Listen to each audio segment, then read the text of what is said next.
संन्यास धर्म की आवश्यकता, विशेषता, उपयोगिता और उपादेयता के विषय में 24 तारीख को भी पूज्य स्वामी जी के आदेश पर मैंने आपसे कुछ विमर्श किया था।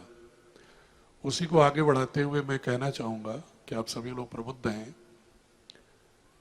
कि ऐसा क्या कारण है जो अभी पूज्य स्वामी जी थोड़ी देर पहले भी यज्ञ वेदी पर भी और अभी भी सनातन की चर्चा कर रहे थे और भगवत दर्शन और आत्मदर्शन की चर्चा कर रहे थे। उस विषय में बहुत ही गंभीर चिंतन से आपका प्रकाश आपको दे रहे थे।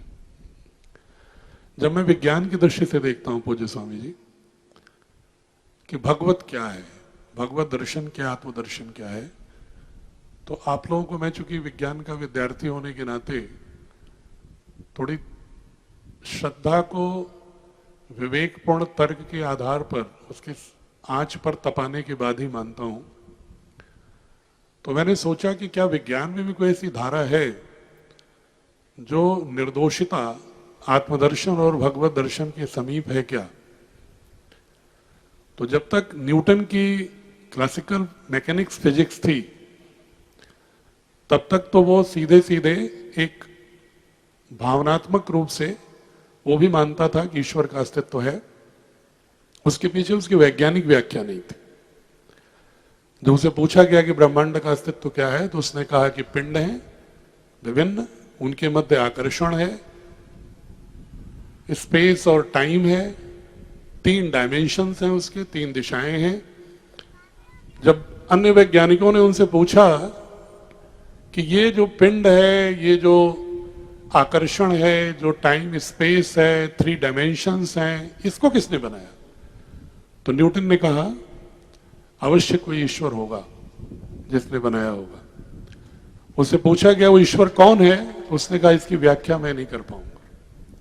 जब आइंस्टीन आते हैं, जब वो ऊर्जा और प्रकाश की गति से पदार्थ और ऊर्जा के बीच में परिवर्तनीयता का सिद्धांत देते हैं, तो उनसे भी पूछा गया कि ये ऊर्जा और पदार्थ आपस में जो परिवर्तित होते हैं इसके कारण क्या है।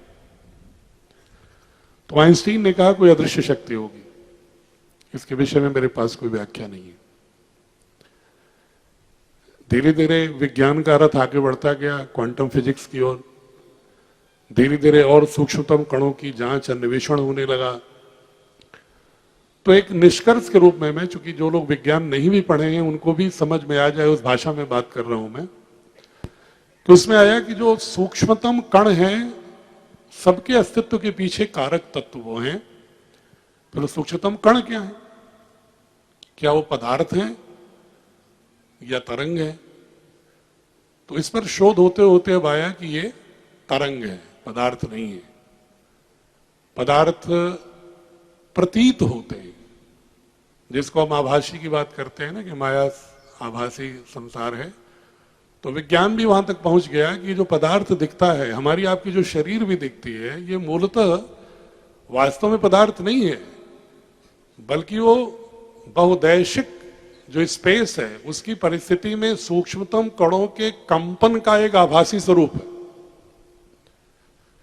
और एक सिद्धांत वो अंत में काफी जो प्रचलित वर्तमान तक मान्य है, मुझे लगता है उसमें भी आगे परिवर्तन और परिवर्धन होगा, जो कहते हैं कि प्रत्येक कण ब्रह्मांड का 1-2 विपरीत ध्रुवों के मध्य नृत्य करती ऊर्जा है।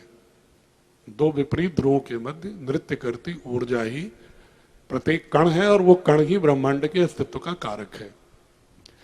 अब सवाल उठता है कि अगर सब नृत्य करती ऊर्जा है तो पदार्थ कैसे बन गया, भौतिक वस्तुएं कैसी बन गई, हमारी शरीर देह कैसे बन गई।